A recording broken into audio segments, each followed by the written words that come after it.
Assalamualaikum warahmatullahi wabarakatuh. Saifu Ridwan akan memberikan materi sedikit mengenai wushu dan kungfu. Mungkin kalian lebih mengenal kata-kata kungfu daripada wushu, karena di media massa atau di TV, di film dan lainnya memakai kata-kata kungfu seperti di film Kung Fu Master, Kung Fu Panda, Kung Fu Soccer dan lain-lain. Jadi pengertian wushu dan kungfu secara bahasa itu berbeda, tapi sama-sama bela diri yang berasal dari negara Cina. Untuk wushu, pengertiannya adalah seni dalam berperang, seni bela diri dalam berperang atau bertempur. Jadi awalnya itu bela diri wushu digunakan untuk bertempur. Jadi benar-benar keras, melakukan pertarungan, melakukan pertahanan, membuat strategi formasi tempur untuk memenangkan peperangan dan melatih gerakan-gerakan yang efektif buat pertarungan. Ya, jadi awalnya itu wushu itu awalnya.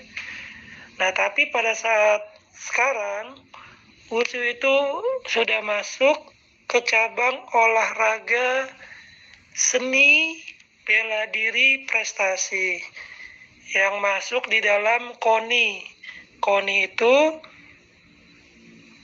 singkatan dari Komite Olahraga Nasional Indonesia. Oke. Nah, kalau kungfu pengertiannya adalah suatu keahlian yang dilakukan terus-menerus dalam jangka waktu yang panjang sehingga kita menjadi mahir, ya, mahir atau betul-betul menguasai. Nah, itu pengertian kungfu. Jadi bukan dengan secara singkat, ada prosesnya panjang, bertahap, dan dalam jangka waktu yang panjang. Jadi nggak sehari, 2 hari, seminggu, 2 minggu, sebulan, 2 minggu, bulan, setahun, 2 tahun. Tapi mungkin bisa bertahun-tahun atau berpuluh-puluh tahun untuk kita bisa betul-betul menguasai suatu keahlian itu. Nah, jadi keahlian itu sebetulnya bukan hanya di bela diri saja.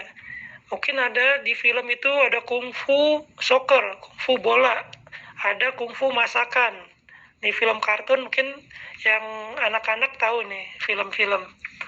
Nah, jadi awalnya bukan hanya di bela diri saja, tapi yang lebih terkenal umumnya orang tahu kungfu itu adalah bela diri. Oke, jadi orang lebih menyebutnya kungfu itu bela diri dari Cina. Oke, jadi itulah pengertian wushu dan kungfu. Ya, jadi sama-sama bela diri dari Cina. Oke, nanti Sifu akan menjelaskan juga yang berikutnya, mungkin next time, lain waktu, mengenai sejarah wushu atau kungfu muslim. Nah, jadi di wushu atau di kungfu muslim, di kungfu ini banyak jasa atau teknik yang itu sebenarnya tekniknya dari bela diri muslim. Nah, kok bisa gitu? Nah, nanti jawabannya mungkin di pertemuan berikutnya, ya, di lain waktu. Nah, jadi yang untuk sekarang yang perlu kita pahami pengertian wushu dan kungfu. Dan untuk kungfu itu lebih pada saat ini lebih ke bela diri yang dari Cina yang tradisional. Kalau wushu lebih kepada yang modern. Nah, jadi yang tradisional ini yang lebih mempertahankan ciri khas bela diri. Nah, sedangkan wushu ini udah banyak masuk ke olahraga prestasi, walaupun di kungfu ada juga olahraga prestasi, tapi kalau di wushu banyak yang masuk ke gerakan-gerakan tambahan seperti akrobatik atau senam. Nah, itu di wushu. Nah, untuk di wushu itu ada beberapa kategori, ya, atau ada dibagi, biasanya dalam bela diri itu dibagi dua. Biasanya kalau misalkan di taekwondo itu ada yang namanya kyurigi, ada yang namanya pomse, nah, atau tege. Nah, itu yang dimaksud dengan jurus. Kalau pomse, gerakan-gerakan jurus di taekwondo. Kalau yang kyurigi itu masuk di fight, bertarung. Nah, di silat juga ada kembangan, ada yang fightnya. Di karate juga ada yang komite dan katanya. Ya, jadi ada yang gerakan jurusnya, ada yang gerakan untuk bela dirinya. Nah, di wushu juga sama, ada gerakan yang untuk jurus, namanya taolu. Ada yang untuk fight atau bertarung, yang namanya santa. Kalau dulu namanya sansao, sekarang santa. Kalau di kungfu namanya pibu. Oke, tapi itu sama-sama untuk pengelompokan kategori untuk bertarung. Nah, kalau taolu untuk jurus. Ya, jadi ada dibagi secara garis besar dua, taolu sama santa. Nah, di jurus ini dibagi, ada lagi pembagiannya. Nanti ada tangan kosong, ada senjata, ada macam-macam senjata, ada berdasarkan umur, pengelompokan kelasnya. Nah, di santa ada pengelompokan berdasarkan usia dan berat badan untuk menentukan kelasnya.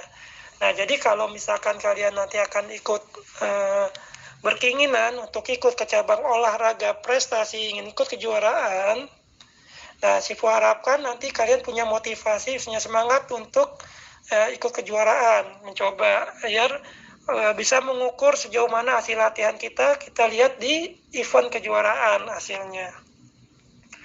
Nah, jadi untuk latihan bela diri kita perlu adanya tujuan. Nah, karena tujuan ini penting dalam melakukan hal apa saja, ya, termasuk juga dalam bela diri.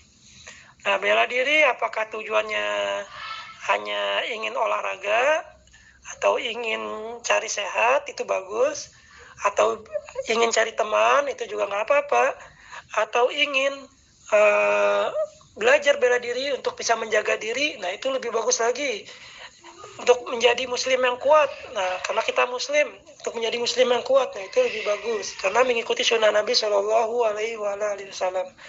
Nah, itu lebih bagus.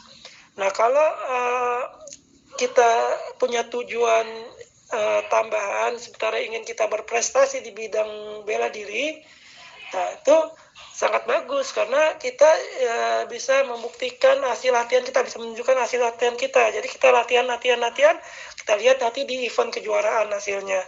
Dan jadi ada tujuan itu, kita jadi latihannya lebih semangat, ya, lebih semangat latihannya. Nah, jadi Sifu harapkan nanti kedepannya Sifu berkeinginan kita latihan wushu atau kungfu atau bela diri itu latihannya bukan ikut-ikutan, bukan ingin keren-kerenan atau apalagi ingin jago-jagoan, jangan, ya, tapi kita punya tujuan yang jelas, ya, kita punya tujuan yang bagus, ya. Dengan tujuan ini kita akan lebih semangat berlatih. Jadi Sifu ingin kalian berlatih bela diri dari kemauan sendiri, bukan terpaksa atau disuruh orang tua atau disuruh teman atau diajak kawan, ya, tapi disuruh orang tua, ya kita ikuti juga, karena itu suatu hal yang positif, yang bagus, ya, buat kebaikan kita sendiri. Oke, mungkin itu aja yang Sifu ingin sampaikan. Semoga bisa dipahami dan kedepannya latihannya lebih semangat lagi. Oke, Assalamualaikum warahmatullahi wabarakatuh. Qala Rasulullah sallallahu alaihi wa ala alihi wasallam, al-mu'minu qawiyyun khair wa ahabbu ilallahi minal mu'minid dha'if wa fi kullin khair. Rawahu Muslim. Mukmin yang kuat lebih baik dan lebih Allah cintai daripada mukmin yang lemah, dan pada keduanya ada kebaikan. Hadis riwayat Muslim.